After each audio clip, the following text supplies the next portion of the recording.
Hello and welcome back to Star Citizen. My name is Evenlease, and today on 10 minutes, more or less ship review, right behind me, the Origin 300i. Let's go ahead and take a look.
Alright, welcome back to another ship review. Thank you Zero Grav, Cypher1, and What124 for flying the 300s around. And I gotta tell you, I had to purchase literally 10 models of this ship, well 9 models of this ship to get each paint, and that was crazy. Thankfully I had enough store credit to kind of move this around and make it happen so I could show you every paint available for the 300i. Hopefully that helps you choose which one you're looking to get. Currently there is a really bad bug with anything that has the ultramarine with the metallic looking paint. The metallics seem to have a broken shader or something, and it doesn't look that good. So with that, you just have to choose what looks best for you. Now this ship is $60 to $62 depending on which paint that you pick alone. There are other options on the store where you can have different starting weapons and different interior colors, but it only modifies the trim on the interior. But I wouldn't pick anything with weapon packages. You can just get that in game. You don't have to worry about choosing a weapons package and making the price elevate even more.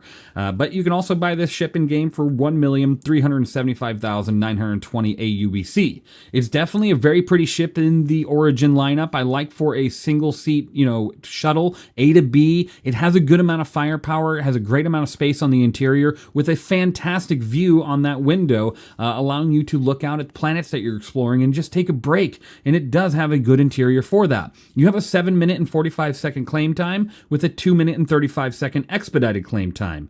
Now you do have a burst damage per second of 2,034 due to the 1 size 3 M5A laser cannon on the nose, the 2 size 3 SW16BR3 Shedder ballistic repeaters on the wings, as well as the 2 size 2 Strike Force 2 missiles. Yes, it has kind of a lacking missile payload, but the other firepower is actually really great for what this ship is. Having 2,000 burst DPS on a starter ship that's around $60 is phenomenal in my opinion. Now you do have 2 size 1 shield generators, giving you a total of 3,000 shield with the base generators that you get on this ship. You can upgrade that and get quite a bit more, obviously. And then you do have 8,200 ship HP. So if you look at the breakdown, it's not too great. This ship is somewhat fragile. If you were to get into a one-on-one fight with something that's just as maneuverable and fast as it, you would see that a lot of times in PvP, you would probably lose. It's just arguably up to who's flying it, of course, because, a lot of these ships depend on the pilot and what skills and knowledge they know in PvP. But now in PvE, this is a great boat. It's a great contender. You're able to do a lot of your basic PvE stuff and probably even some of your more moderate challenging things with this ship, as long as you don't get hit too much, because it does tend to pop rather quickly at the current time. Now, I have been testing engineering, and ships like this will be birthed a new life when it comes to not having a health pool anymore, but more or less worrying about the actual component health. So that's another concern you'll have to look into, and I cannot wait to review ships with that in mind in the future. Now, it does have a top SCM speed of 260 with a 610 forward boost, a 230 backwards boost with a top nav speed of 1,425. This thing is interceptor tuned. It's got such great speed, allowing you to go from point A to B with no problem, especially in atmosphere. You're going to be moving compared to a lot of other ships out there, and you should be able to hopefully avoid being chased down by something like an Arrow, a Gladius, and a multitude of other ships out there that would want to probably chase you down. Well, they're not going to be able to keep up unless they jump in the nav. But then if you jump in the nav, it's a no game for them, right? So with that in mind, this ship does have a 52, 48, 180 pitch yaw roll, which is not terrible, and a 62, 58, 216 boosted. This is not the fighter variant of the 300. That would be the 325. This is just the base variant. So with that, you have great speed, a decent amount of maneuverability, and you have your typical amount of countermeasures as well. 48 flares, 5 decoys, so it's not bad at any point.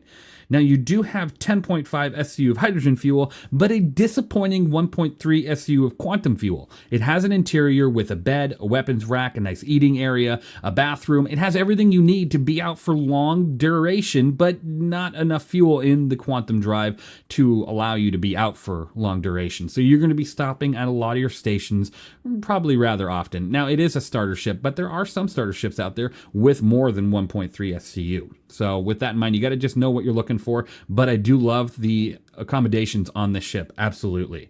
You also have 8 SCU on a cargo grid, which I'm going to go ahead and show you right now. Let's go ahead and take a look at this ship in the first person here. Right now, I do have a person on board, What124, thank you again, and they are technically the crew member of the ship, so they're the ones just operating the boat today. I'm just taking a look here, and to get to these cargo pods, so you should be able to just look at that, these random buttons. It doesn't have a components pass or anything, right? So what you're looking for down here is the button right here on the side that says open door. When you open that on up, you'll be able to put all of your, look, it's a weapon spawn. No, I'm just kidding. Your weapons don't spawn here. I promise you they don't. But there is a nice LMG here, but you also have a grid for 8 SCU containers. So you can fit 1, 2, 3, 4. So 2 2s right there, 2 2s here, or 2 4s here, but that's pretty much it. It's just one layer, one row, and that's all. And because when it closes up, it only has room for that one layer of boxes. So now let's go ahead and take a look how you get into this ship. Now, unlike the 100i and few other ships out there like the Paladin, you don't have a very beautiful, steps. You have a ladder and an animation, which sometimes it takes a bit of time to get through. So you climb on up and it takes a little time. It's kind of forever. And then once you get on board, you have a nice looking area here. Now, if you take a look, you can walk right onto the back and you'll see you have a nice kitchen area. We can go ahead and take care of food, drink, everything you need to do on long journeys. And yes, you can add more to this room, either just by buying stuff in game, or when you're customizing the ship on the website, you can add other things. It's quite a cool experience, but I feel like the customization for this ship was a test and a failed test because they haven't done it with any other ship out there on the market. Over here, you have some wine glasses, a nice weapons rack, a nice storage, which you open that up, you have 1,050 micro SCU, which is really nice. And so this is pretty nice. You can even put 2 handguns, well, 3 handguns up here, or utility slots. And a nice rifle area. And then over here you do have the mattress, which is a little on the thin side. It looks like a 3-inch, mattress here, which I guess is about average for space travel. But you go ahead and get on the bed, it kind of scoots out, and then you can go ahead and I guess it scooted back in before I laid down, but that's all right. I'm just going to lay here and look at the sky. I don't think I'm in the proper area. Oh, now it scooted me back in right when I said, let's get out. But yeah, it does have a really awesome, as I would say, space roof here, because when you're out in space, looking through this is just so phenomenal. Being able to see a planet out there and see cool things that you're exploring is just such a cool experience. Now, if you move over here, you do have a fire extinguisher with engineering coming soon. That's going to be an excellent thing to have. And then over here, let's go ahead and see if I can get this door to work. It's right there. You do have a nice little bathroom with a toilet, but no way to take a shower. So if you're out here, you're going to be kind of stinky, probably for a little while, but that's okay. And then you have some of these buttons here. Maybe there's some pop-out shower I'm not seeing. Maybe something around here. Maybe the lights will just turn into fountains of death, but who knows, right? So Let me see if I can go ahead and close this up here, because this is quite a frightening experience. And now I'm going to go ahead and take a look at the pilot seat. We'll go ahead and enter the pilot seat and take a look at the cockpit view and see what you're kind of looking at when you're flying this ship. It's honestly not a terrible view. You have a lot around you. Here, I'll go ahead and turn off head tracking and move it around kind of a little bit more.